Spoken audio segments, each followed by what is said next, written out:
because if we want to call ourselves the Amazon of aesthetics, it's more than just having everything you need in one place.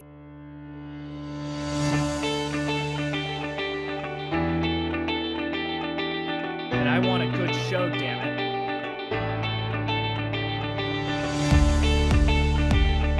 Ready for a good show? Doing awesome. Yeah. I'm excited to talk to you, Angie. Thank you for having me. Yes.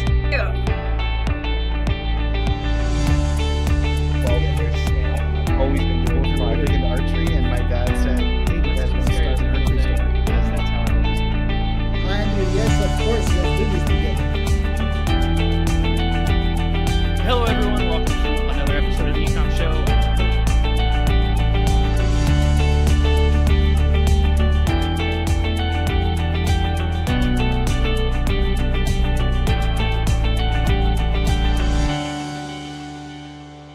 Hello, everyone, and welcome to another episode of the Ecomm Show. As usual, I'm your host, Andrew Meff, and today I am joined by the amazing Hannah Kraft, who is the marketing director over at MedShift. Hannah, how you doing? You ready for a good show? Hi, Andrew. Thank you for having me. Super excited to be here and super excited to talk about MedShift. I am very excited to have you on the show. It's a very interesting product line. Don't come across it too often, especially on the show. So we're going to learn a lot today. Very excited.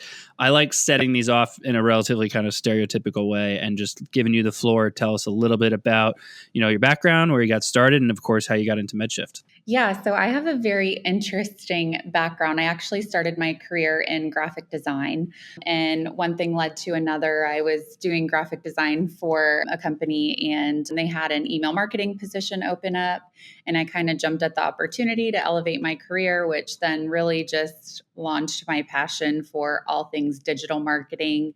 And as they say, the rest was history. I loved the marketing side of things. I loved the digital marketing side. I loved all like the different tech stack I got to work in with, ads, emails, social, video, kind of a little bit of everything. But that marketing outlet still allowed me to do what I was passionate about first, was the design part. So I ironically was in sports for a couple years, worked in the sports industry.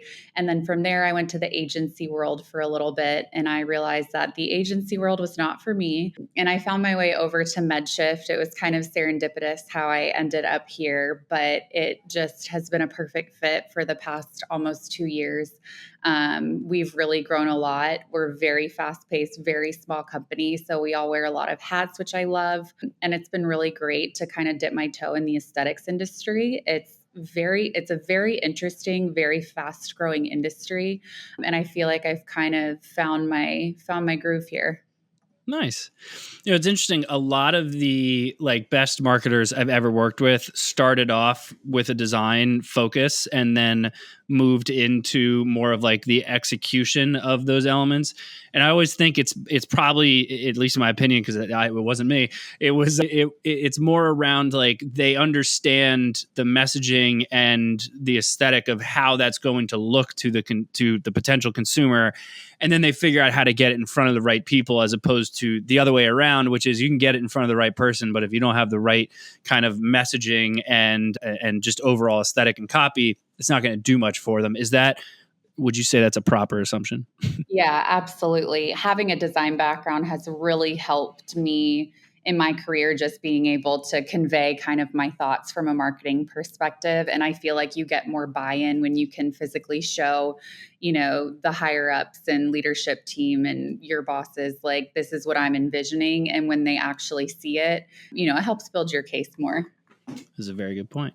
So tell us about MedShift. Obviously, I know strong focus in the aesthetics industry, which is a wide industry and it involves a lot of different professions. But tell us a little bit about MedShift, the product line, and the overall offering. Yeah, so MedShift is very unique. We don't have a ton of direct competitors, so we're very unique in that sense, but we are an authorized and trusted reseller of aesthetic products. So anywhere from, aesthetic devices, injectables, the medical supplies you need, dermal fillers, toxins. We sell all of that through our e-commerce store.medshift.com. And so we have a very broad product base. When I first started, I think we had maybe 40 or 50 products, and we're now up to over 220. So the growth has been tremendous. But we like to consider ourselves the Amazon of aesthetics. It's everything you need for your practice in one place. And we've really kind of leaned into that by bringing on several partners, well-known partners and brands such as GE Healthcare, Dermamade, Cool Health, Dermalux, and then recently expanded our offerings into the weight loss side of things with semaglutide and tirzepatide. So we have a lot of offerings, essentially everything aesthetic practice would need to buy for their practice in one place, which saves them time and money from dealing with different retailers. And I think there is some statistic, the average aesthetic practice uses 20 to 25 vendors. So we're really looking to consolidate those 25 vendors into one. So you're dealing with one company. We have a low price guarantee, which guarantees all of that our prices are the lowest. You won't find it anywhere else. And we really are able to offer that because of our expertise and the people we have that are able to kind of get good deals and work with manufacturers to pass on savings to our customers. So labeling yourself as like the Amazon of the aesthetics industry I might get in trouble, is, no. we'll blur that out. They're bleep it out. It's a very presumptuous goal, but it makes a lot of sense, right? Like to your point, if they've got that many vendors, why have them go everywhere? I always had a theory for the past several years that the more like niche marketplaces will start to pop up where they're heavily focused on industries or hobbies or things like that, similar to what you're doing at MedShift. Is it all reselling of other brands' products, or do you private label anything of your own? Nope, it's all resale of other manufacturers' products. So, for example, our pharmaceutical products with the semaglutide and tirzepatide, we work with a 503B pharmacy to make sure that, our customers have consistent supply. They're from a reputable pharmacy, but it also makes it easier for us to go out and bring in more manufacturers since we're not having to deal with inventory and shipping. A lot of what we offer is drop shipped by the manufacturers based on our agreements. So we're kind of lucky in the sense that we don't have to deal with a bunch of inventory on hand and that we can rely on our partnerships with our manufacturers to ship those products. But that also allows us to bring in more manufacturers and more products to really grow our store and become the Amazon of aesthetics and offer different brands. And not just have, a bunch of brands. So you can get anything you need based on, some people prefer different brands over others. And it just helps us grow that offering for our customers. Yeah. So that model of effectively drop shipping all that is the dream, right? Like that's what everyone wants. So they don't have to deal with operations. I'm also a marketer at heart. If I never had to deal with inventory and fulfillment, I would be thrilled.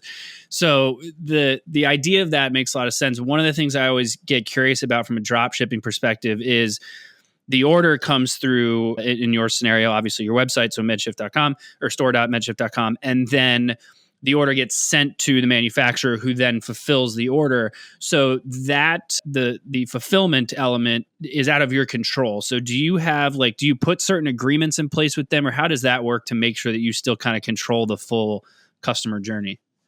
Yeah, so we do offer, if you order before noon, same day shipping, and we have those built into our agreements with our manufacturers. Oh, nice. Some manufacturers are going to be unique just in terms of the medical space. Some products need to be refrigerated, so some require overnight shipping. And then the shipping rates are determined in our manufacturer agreements, whether the customer pays them, whether it's included, or whether MedShift covers some of the cost of shipping. Just kind of depends. But yeah, we're very close and very mindful with our manufacturers of shipping and turnaround time, because if we want to call ourselves the Amazon of aesthetics, it's more than just, having everything you need in one place. It's also the customer service, which we really pride ourselves on. And it's also the fulfillment and shipping side of things. And while we're not shipping things out directly in most cases, we do have a full commercial operations team that manages all that and and stays on top of that to make sure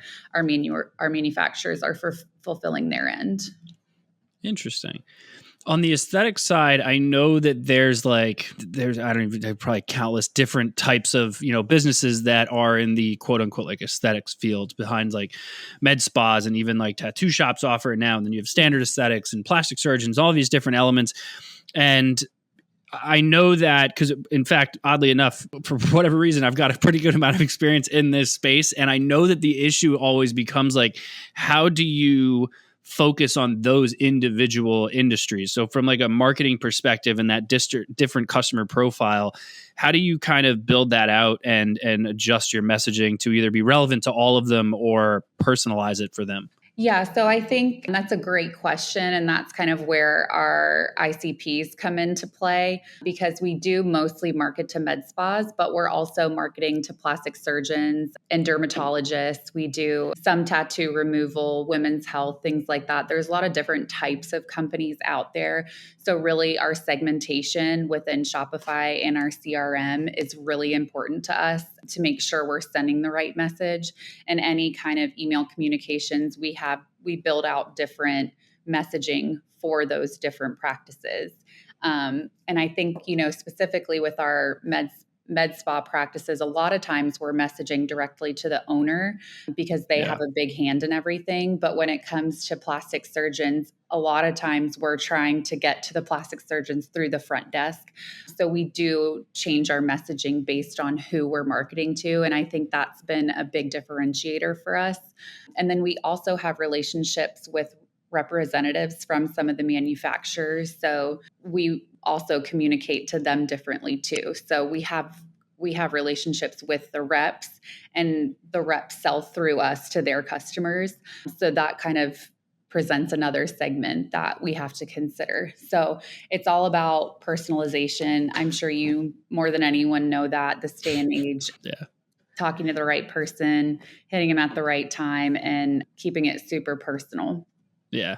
From a B2B perspective, there's always kind of that different marketing and potentially like sales approach. Do you have like a sales team that's also doing any kind of like outreach, or do you solely rely on inbound? So we do have a sales team that does some outreach, but I think most of kind of what we've relied on is word of mouth. And we've been really able to grow leveraging reps from the manufacturers that we partner with. And that kind of leads me into another piece of our business we added recently this year is our ambassador program. So relying on thought leaders in the industry and relying on some of these reps to get our name out there, get them in front of the right people. And we've seen huge returns on that, just having loyal ambassadors that, they bring us new customers and we reward them for that. So we've seen a lot of growth there. But in addition to obviously doing some outreach and with our inside sales team, but I think a big part of the aesthetics industry too is trade shows and events. So we make sure that we kind of have a presence at most of those industry events too. Nice. So you have the ambassador program that incentivizes these aesthetic companies to bring you additional aesthetic companies. Do you also have anything from a loyalty perspective to keep them shopping directly with you, like any type of like loyalty program where they get points or, refunds or anything like that? Yeah, so I think that's one of the best initiatives we launched early this year is our MedShift Insider Rewards program. So customers earn points every time they shop, and then they can redeem those points on a future purchase for money off. It's not, it's very easy. It's easy to understand. You kind of get rewarded for shopping. And then we offer, this quarter we're doing double points on everything. New year, potentially we'll do double points on weight loss products to kind of push those. So, kind of rewarding these practices for coming back and shopping with us, and then seeing that instantly hit their account. Like, oh, on my next order now, I know I'll get $20 off. And they can obviously earn more for the more they shop. And then they can also earn for people they refer to us as well. Nice. Some of I'd imagine a pretty good amount of the products you have restrictions around advertising it and being able to make certain claims and things like that. Am I right? Yes. Yep. So with that, are you only available on the website, or are you also approved resellers on like other marketplaces as well?